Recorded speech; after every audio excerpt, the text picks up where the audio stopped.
एक सत्यजित नाम का राजा था। उसके पास एक शिवंतक नाम की मणि थी। सत्यजित नाम का राजा था, शिवंतक नाम की मणि थी। और उसके भाई एक दिन मणि को ले गया जंगल में। जाके जंगल में शेर से संघर्ष हो गया, लेकिन वो तो मारा गया। शेर ने मणि को ले लिया। और यहाँ 17 जितने मणि की चोरी भगवान कन्हैया के ऊपर लगा। मणि की चोरी भगवान कन्हैया के ऊपर लगा दी। अच्छा देखो, समाज में चर्चा होने लगी। और कैसे चर्चा हुई? अपनी पत्नी से कहा सबसे पहले तो 17 जितने देखो, बोले कन्हैया ने मणि कन्हैया के पास, द्वारकाधीश के पास चोरी लगा दिया। लेकिन किसी से कहना नहीं, जब प्रमाण मिल जाएगा तब हम समाज में कहेंगे, अभी नहीं कहेंगे, अभी प्रमाण नहीं मिला। अच्छा देखो, माताओं को कोई बात बता दो, इनके पेट में पच जाए, ये असंभव है। अगर तुम्हें किसी बात का प्रचार कराना हो, ये प्रचार करने में नंबर बने, बस केवल बोल दो इनसे, फिर देखो समाज में करने जपे तुरंत 2 मिनट में पूरे मोहल्ले में फैल जाएगी। केवल बस इनसे बोल भर दो तुम, और इतना और कह देना, बहन तुम्हें बताई सो बताई, लेकिन अब तुम किसी से नहीं कहना। तो जब तक इनके पेट में भोजन नहीं पचेगा तब तक के किसी से बात कहना ले। यहाँ 17 जितने अपनी पत्नी से कहा, अब पत्नी से रहा नहीं गया। पड़ोसियों से एक दिन कह दिया, बहन एक बात बताएं, लेकिन कहना नहीं किसी से। बोली हाँ बताओ। तो क्या? बोली हमारे पति के पास मणि थी, शिवंतक मणि, द्वारकाधीश, और उनके पास से उन्होंने मणि को चुरा लिया, लेकिन किसी से कहना नहीं। हमने अभी तक किसी से नहीं कहा। बहन क्यों चिंता करती हो? जैसे तुमने किसी से नहीं कहा, ऐसे हम भी किसी से नहीं कहेंगे। जैसे तुमने अपने पेट में बात रखी, तैसे हम रखेंगे। अच्छा बताओ, 1 से 2 के पास चर्चा आई, अब 2 से पूरे सब जगह चर्चा फैल गई। और ये चर्चा फैलते फैलते भगवान के कानों में पहुंच गई। अच्छा 17 जितने इतना बड़ा अपराध लगाया।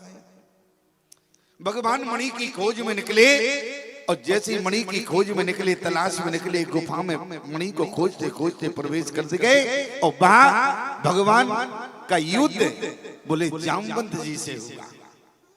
देखो रामा अवतार में 2 पात्र ऐसे हैं जिनको भगवान अपने साथ नहीं ले गए, और एक पात्र वो है जो भगवान के साथ जाना नहीं चाहता है। हनुमान जी महाराज जाना नहीं चाहते हैं, और 2 वो हैं जिनको भगवान ले नहीं गए। एक तो जामवंत जी को नहीं ले गए, और दूसरा विभीषण जी को नहीं ले गए। क्यों?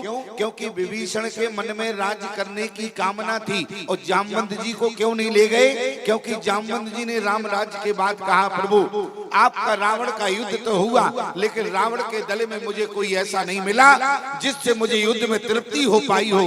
भगवान ने कहा, तो अब तुम्हारी तृप्ति तो अगले अवतार में हम ही करेंगे। अगले अवतार में मैं ही जब आऊंगा तो तुमसे युद्ध करूंगा। तो जैसे ही भगवान का जामवंत जी से 27 दिन तक युद्ध हुआ, जामवंत जी समझ गए यही हमारे परमात्मा हैं, और जामवंत जी तुरंत चरणों में गिर पड़े। और जैसे जामवंत जी से मुलाकात हुई, जामवंत जी ने कहा, प्रभु आप यहाँ कैसे आए? भगवान कहने लगे, 17 जितने मणि का चोरी का अपराध लगा दिया है, और देखो मुझे पता चला है मणि तुम्हारे पास है। बोले प्रभु, बोले मणि तो एक शेर अपने मुख में दाप के घूम रहा था, मैंने शेर को मारकर मणि को प्राप्त किया है, लेकिन प्रभु मणि अब मैं आपको नहीं दे सकता। भगवान ने कहा क्यों? बोले मणि तो मैं अपनी बेटी को दे चुका हूँ, जामवती को। अब बेटी को दिया हुआ धन वापस तो लिया नहीं जा सकता। भगवान ने कहा, तो फिर मणि लेकर हम कैसे जाएं? बोले एक उपाय है। उपाय क्या है? आप हमारी बेटी से विवाह कर लें। आप हमारी बेटी से विवाह कर लें, तो जब विवाह आप कर लेंगे तो मणि भी आपकी हो जाएगी। भगवान ने कहा ठीक है, तो फिर क्या बात है, फिर क्यों देर करते हो? और तुरंत जंगल में मंगल हो गया। भगवान का विवाह जामवती के साथ हुआ, और भगवान तुरंत जामवती को लेकर, मणि को लेकर सत्यजित के पास पहुंचे, और उससे कहा कि देखो तुमने मणि की चोरी हमारे पास लगाई थी, और देखो मैं मणि भी लाया हूँ, साथ में प्रमाण पत्र भी लाया। देवी जी से पूछो मणि कहाँ थी जो तुम चोरी मुझ पर लगाए थे? मैंने मणि को नहीं चुराया, मणि तो इन देवी जी के पास थी। अब समाज में क्या हुआ, सभी लोग सत्यजित को बुरा भला कहने लगे। भगवान के ऊपर चोरी लगाई इसलिए उसके ऊपर नाना प्रकार की चर्चाएं होने लगी। अब सत्यजित जो है घबराकर भगवान के पास आए।